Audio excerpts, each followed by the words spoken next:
देश में अगर इस तरीके से ही हालात चलते रहे तो देश टाइम नहीं है हमारा देश खत्म होने के लिए और देश का नामो निशान मिटने के लिए।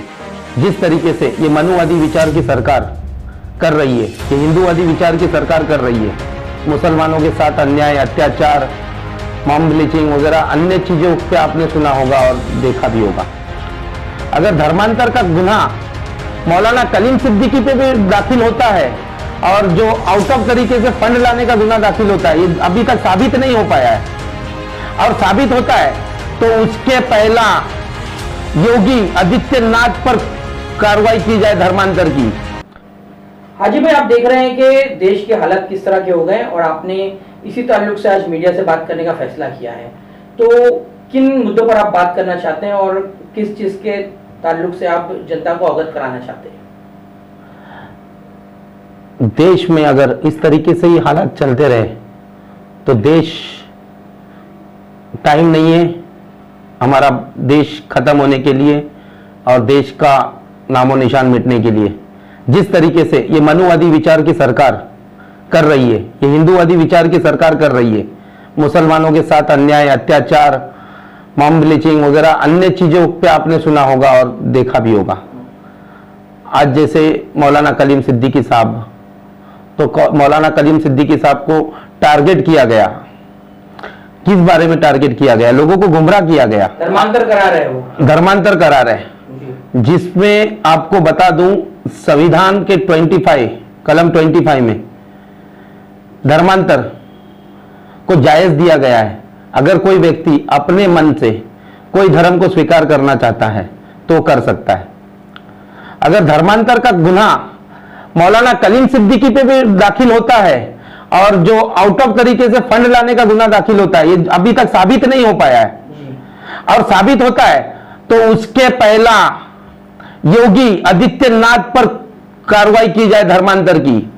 उसने अलीगढ़ को हरिगढ़ किया, इलाहाबाद को प्रयागराज किया, ये भी तो धर्मांतर है ना, ये भी तो धर्मांतर है ना। मुसलमान क्षेत्रों के देश मतलब छोटे छोटे शहरों को, छोटे छोटे जिलों को आप अलग हिंदू नाम देकर जो कई सालों से मतलब मुस्लिम नामों से पहचाने जाते थे, उन नामों को आप हिंदू नाम दे रहे, तो आप धर्मांतर नहीं कर रहे, आप लव जिहाद को मौका नहीं दे रहे। आप यूपी में क्या कर रहे हो? आप योगी हो ना, तो योगी का काम है मठ में रहना। आप भोगी हो, भोगी, आप योगी नहीं हो, भोगी हो।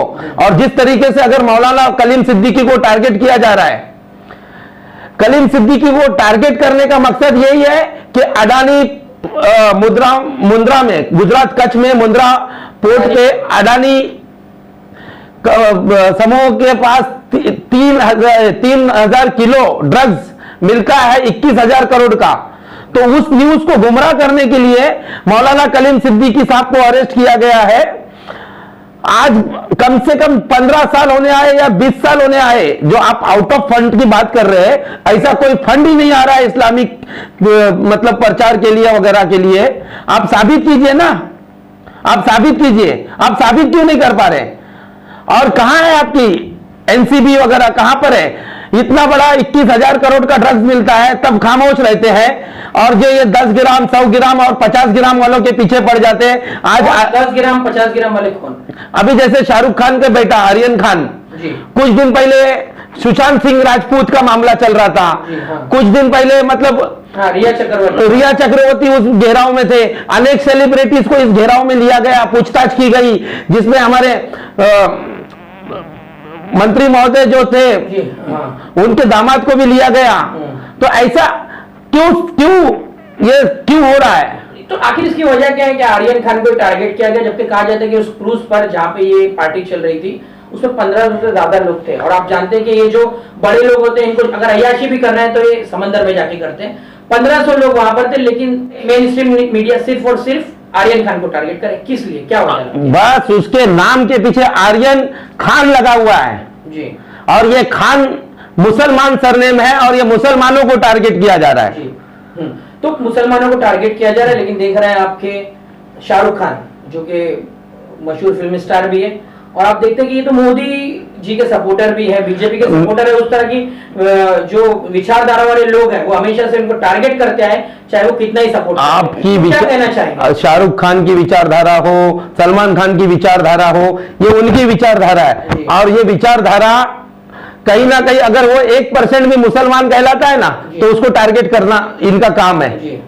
ये कितने भी विचारधारा के रहे, इन लोगों के लिए सबक है, ये इन लोगों के लिए सबक, हाँ ये इनके लिए सबक है कि ये अभी सुधर जाए, समझ जाए और एक कतार में एक प्लेटफॉर्म पे आके जी अपने फैसले करे। मैं शाहरुख खान के लिए आवाज नहीं उठा रहा हूं, ना शाहरुख खान मेरा रिश्तेदार है, ना सलमान खान मेरा रिश्तेदार है। हाँ, नाम के लिए आप आवाज उठा रहे हैं। मैं नाम के लिए आवाज उठा रहा हूं। हाँ। बस उनके नामों के पीछे खान लगा हुआ है और वो मुसलमान समुदाय से जुड़े हुए हैं, इसलिए मैं आवाज उठा रहा हूं कि कहीं ना कहीं क्यों मुसलमानों को ही टारगेट किया जाता है। अडानी को आज तक अरेस्ट क्यों नहीं किया गया? मीडिया कहां थी? मीडिया खामोश थी। देश का लोकतंत्र और देश के नेता, बीजेपी के बड़े बड़े नेता आज खामोश है, क्यों खामोश है? जी, हाजी मोमिन भाईजान जो कि माइनॉरिटी वाइस प्रेसिडेंट है महाराष्ट्र प्रदेश अध्यक्ष प्रदेश के, उनको शाहरुख खान के लिए दर्द हो रहा है, लेकिन हाजी मोमिन भाईजान के अलावा और भी आम मुसलमान हैं जो मॉब लिंचिंग में मारे गए, जो किसी ना किसी तरह से आतंकवाद का इल्जाम लगा रहा है, तो शाहरुख खान को क्यों दर्द नहीं हुआ उनका? आखिर क्यों एक आम आदमी एक बड़े आदमी के लिए आवाज उठाता है, लेकिन बड़ा आदमी चाहे वो फिल्म स्टार हो, चाहे वो कोई हो, कोई बड़ा बिजनेसमैन, उन्हें वो दर्द नहीं है? आखिर क्यों? तो कब तक ये चलता रहेगा? क्या मैसेज देंगे? देखिए मैं तो यही मैसेज देना चाहता हूं, बस हम मुसलमान हैं, हमें टारगेट किया जा रहा है और हम जब तक एक प्लेटफॉर्म पे नहीं आएंगे तब तक हमको इस तरीके से टारगेट किया जाएगा।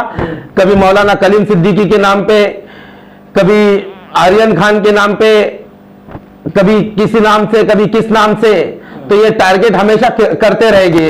ये मनुवादी विचार की सरकार है, ये आरएसएस के विचार की सरकार है, ये सावरकर वाली सरकार है, तो ये हमेशा मुसलमानों को टारगेट करते आई है और कर रही है। आपने देखा होगा कि 2014 के बाद ही मॉब लिंचिंग के केसेस आए, नहीं तो इसके पहले तो मॉब लिंचिंग सुनने को भी नहीं मिलता था। बिल्कुल नहीं मिलता था और इस तरह का माहौल भी नहीं था जिस तरह का नफरत। और जिस तरीके से आज माहौल देख रहे हैं, एक चूड़ी वाला, बंगड़ी वाला, उसको मारा पीटा जा रहा है, गरीब समुदाय के लोगों को बस वो मुसलमान होने की वजह से मारा पीटा जा रहा है। तो आज भी मैं बस यही कहना चाहूंगा कि हमारे लोगों को इससे समझ लेनी चाहिए, हमारे लोग एक जगह आना चाहिए, हमारे लोग एक प्लेटफॉर्म पे आना चाहिए और हमारे जो मुस्लिम लीडरान हैं वो बेहतरीन तरीके से लीडरशिप करें, ना कि गुलामी करें।